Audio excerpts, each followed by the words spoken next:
For you, just a bit of background. You've been in Dubai for how long?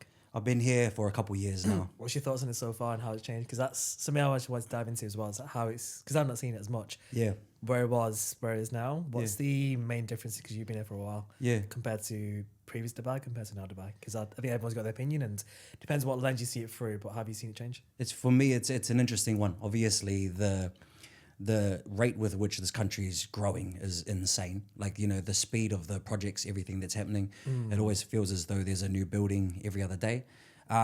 So from that perspective, the opportunity is here.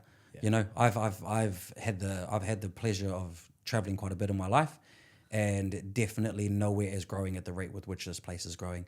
So from that perspective, it's good. The other side of it, you can go on for days, but it's like, again, with a growing country comes a growing variety of people, and it's interesting. Living here long term is interesting, is the best way to put it. What was the main reason you moved? Out of curiosity. I moved for the opportunity. So we initially came. I had a team, and most of the team still together. We were doing a few things in the event space, just to speak about it broadly, and we just knew the opportunity was here. The amount of people coming here, the amount of money flowing through here, but the amount of support that they have for every form of new idea here was just second to none around the world. So it was, it's just a perfect mixture of money and a desire to be the best in the world here. 100%. Literally, like, as soon as we moved here, because we've been here for 3 weeks now, and like me and the miss, we had a chat, and it was very instant. It was like, I literally remember walking to a room, I was like, I'm moving to Dubai. She's like, when? 2 weeks. We're like, 2 weeks plan it all. Yeah. I was like, right, let's fully sit down. Let's make sure we're going there for the right reason. We're not going there to enjoy it. We're going there to build. But generally speaking now, like, I think Dubai is probably like the place I've experienced to be the best place to actually build something for yourself, plus the connection with the rest of the world, the people here. Like, you'll go down the roads, you'll just meet people, you'll shake hands. And funnily enough here, since moving here, I've never even like had AirPods on in public. Yeah. So that pulls you away from attention in terms of people you can meet, opportunities you can grab as well. Yeah. Which is a big thing. And you've seen it previously as well. You're really good at meeting people as well and like getting in circles as well. And it happens naturally really nicely, which I've seen. Yeah. But like for you nowadays, for people that are moving here, one thing I've seen is they come in and by themselves. What would be your golden advice for them to get out of the world and actually meet people and actually start to make Dubai a home? I think that it's difficult because, to be honest with you, I've actually struggled with that a lot. I think for us culturally, Polynesians, I'm obviously of Māori background, Polynesian background in New Zealand, we're very family orientated. Yeah. And because of that connection, we value connection a lot. And it is quite difficult to build those connections here. I think the best bit of advice I can give to anyone is genuinely understand who you are. What the people here value more than anything is authenticity. You got to understand the only thing you can offer to a lot of people here, especially considering money's really not an object here anymore. It's an abstract thing, to be honest. 100%. The only thing you have to offer is a relationship which you can provide. So the easiest way to even get along is just be as authentic as possible. Understand what value you bring to the table, be authentic, and you eventually just start finding the right people and be outgoing. Yeah. Do some. I've done some crazy introductions. But you have to. It's part of the world. Yeah, It's a good place for to be. sure. It's because I think it was like 4 years ago when people started moving over, and the most common thing I hear is like Dubai for some people is isolating. For the people that actually brings them closer towards things, and they actually get more interconnected as well. And funnily enough, the first time I came to Dubai was actually 2 years ago, and I remember I was like, this feels like a place you want to be if you want to grow quick, and you just see people move here. That they take the option of like being isolated by themselves, and then other people actually grow into something they want to become. What do you feel like makes a difference between those people there? I think it's difficult, man, because it really depends on what your I suppose goals are. Yeah. The big thing you do have to understand about here is very few people actually settle here. You find that a lot of people are in and out all the time. And because of that, it's very hard to establish from a lifestyle perspective, it can feel lonely because it is very hard to establish consistent relationships. Now, the other flip side of the coin of that one is the fact that a lot of the relationships tend to be transactional in nature. It's a bit of give or take. It's like what can you give me? What can I give you? How can we make money? Which is brilliant. Like you're saying, if your sole goal is to, run the ball, like just get very, very successful, you can do it here. If you can integrate yourself, make a lot of connections that, this is like a melting pot of people coming here that do business overseas. So you find a way to work with them. However, that is being completely transparent from my experience so far is that's what I'm saying. A lot of the relationships are going to be transactional. Interesting. So when you find a circle, appreciate and value that circle, because it can often be a rare thing to find here for sure. Yeah, I can see that. Did you move it by yourself? Yeah, I effectively moved here by myself. Kind of came in a relationship that kind of fell apart, but Yeah. let's not talk about that. I have to go see my therapist again. That's all good.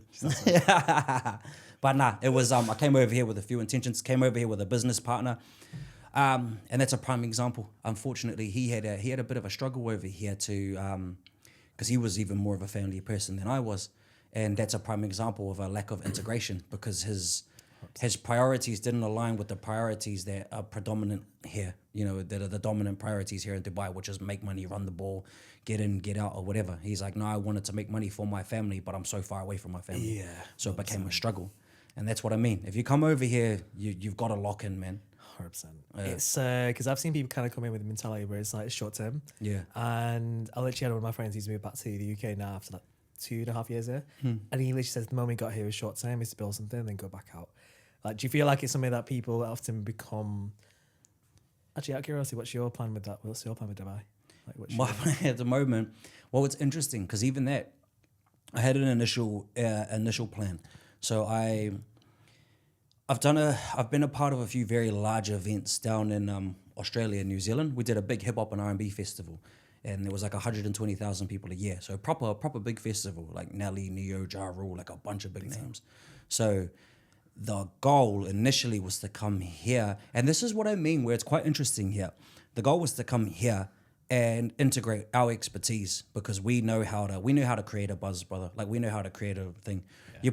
You put a few Polynesians in a room, brother, and we'll know everyone by the end of it. Eh? Give us a beer, bro. We'll be doing a haka by the end of it for sure. But the point is, we're not shy people. So we figured, let's get here. We'll integrate. We'll put our ideas here. But ironically, we realize that cash in that industry is being hemorrhaged. It's not actually profitable here because they can't sustain it as yet. They don't have enough people here to sustain events. And a lot of the events, if you had a look at them, they're not actually culturally about this place. Like, you've got Wireless here. Wireless is from the UK. So they're just integrating it here. You've got the Louvre in Abu Dhabi, which is just an imitation of the Louvre in Paris. And it's difficult. It's difficult to find why come to Dubai for the events. If all you're doing is bringing big acts here, like Travis Scott, for example, people aren't going to necessarily come for Travis Scott because he's probably touring in the city that you're already in. You don't need to come here for it. So that's the funny thing, is we came here initially for it. And because of my background prior to that, which was private equity investment banking, I have a very, very large network of high net worth clientele. Now I'm doing commodities, just trading commodities. So I kind of segued, but that's what I mean. You gotta figure out how to run the ball and just run it here, man. 1,000%. I think it's placed because I've had a lot of questions here in terms of moving across, in terms of why have you moved, what's the reasons, what's the benefits, think of doing it as well. And it's I think for most people, it's more like knowing what you're coming here for and what you're coming here to build. Like, there's a difference between going here to have a lifestyle with it, but I think that dies out over time. Like, you can go to beach clubs, you can see things, and you can be at places. But I think if you want to build, personally, from what I've seen, it's like this year has been the biggest year yet because of the fact of having this environmental exposure. Not just the sun, the weather, the people, but everything else, but it's more like the productivity we've had at the back end. So I think it's quite an interesting place. And I think one place that's probably interesting to dive into is Australia as well. Yeah.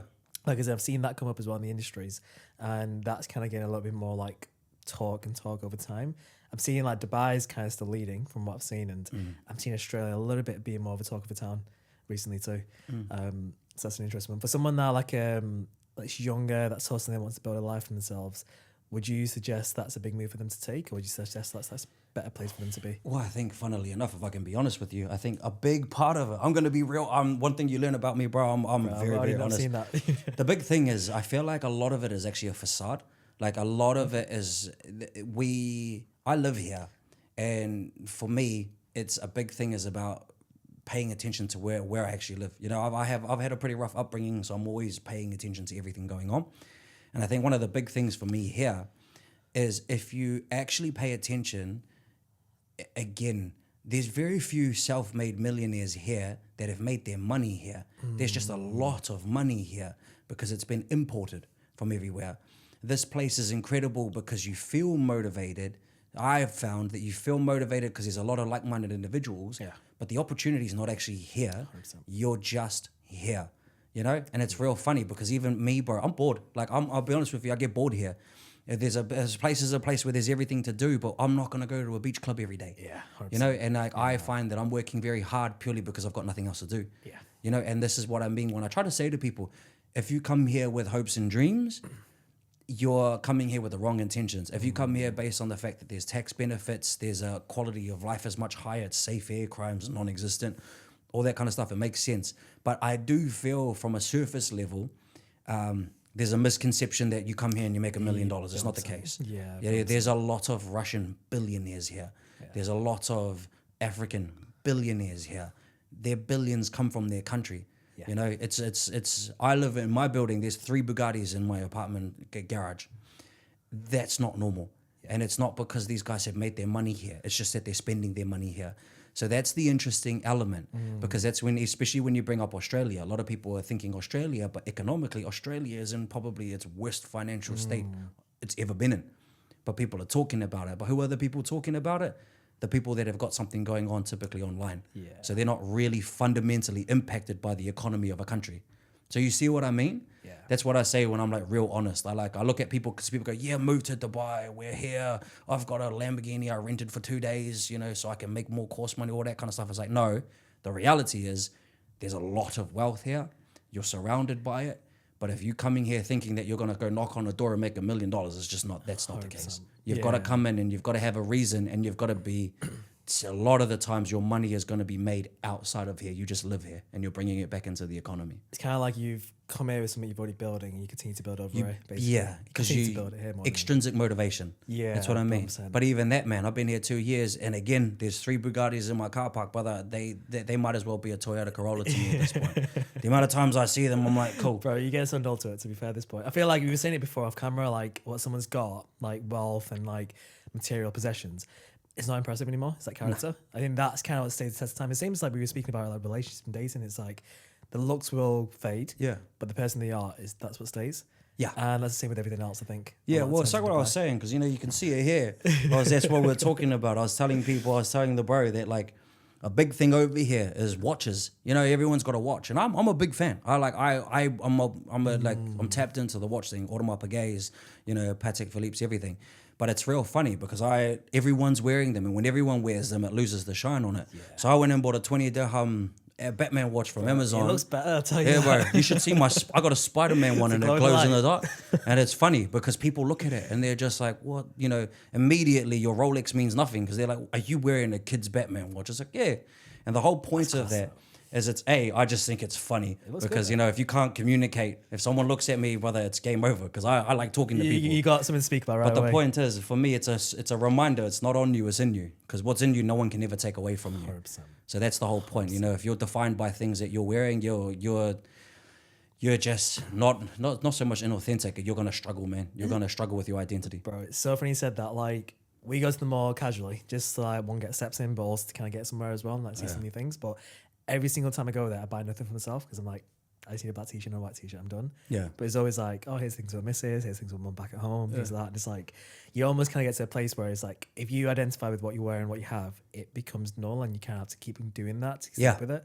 Whereby, I think there's a lot of insecurities, like marketing solves insecurities a lot of times, but when you get to a place where it's like, I don't need anything like that, you know who you are, right? Well, you're capable of talking. Like, funnily enough, it's a running joke for me here. Bro, this is the only coloured t-shirt I have. Really? All of my other tees, they're all Zara. All of my other tees, I've got 4 black tees. I wear all black. And the irony behind it is everyone notices me because of it as well. They're like, that's Josh, has to be, because he wears all black. Yeah. And he's got a Batman watch on. You see what I mean? They're like, bro, that's definitely Josh.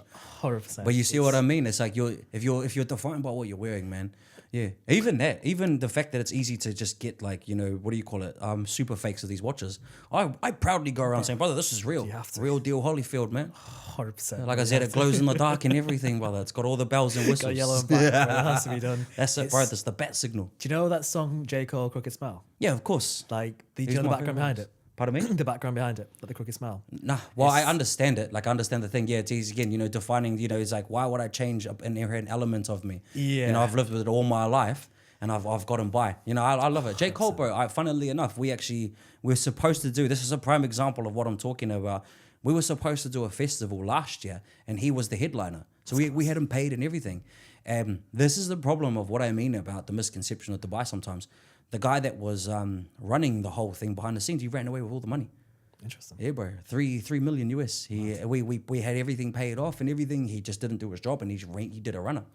And that happens a lot here. Imagine that happens, And that's what I mean. You know, you don't hear about it much, but you got to be careful, man. Yeah. Everybody is a somebody here apparently until you realize they're a nobody. Billion percent. Yeah. Billion percent. Like it's funny you actually mentioned that as well, because we actually spoke about off camera, but like even coming back to J. Cole is like literally what you said here is like, why would I change something about myself that's been a part of me for like a long time? Yeah. And it's like you want to kind of fix problems, you want to fix like teeth, you want to do better things with your makeup and things like that. But it's like at the end of the day, that doesn't improve your character whatsoever. It's who you are. And I think like the work you put in, it works more on you than anything else. Which is why when you said like you just want to come in and work all the time, I think that personally like it gels with a lot of people. Yeah. Like I sometimes like it gets to the end of the day, I'm like, if I didn't have to sleep, I wouldn't, because I'm like, I'm just closing my eyes for like 8 hours. What's the point of that? It's not even productivity wise. But I'm like, this is shit. This is boring. Yeah. I'd rather go do something else.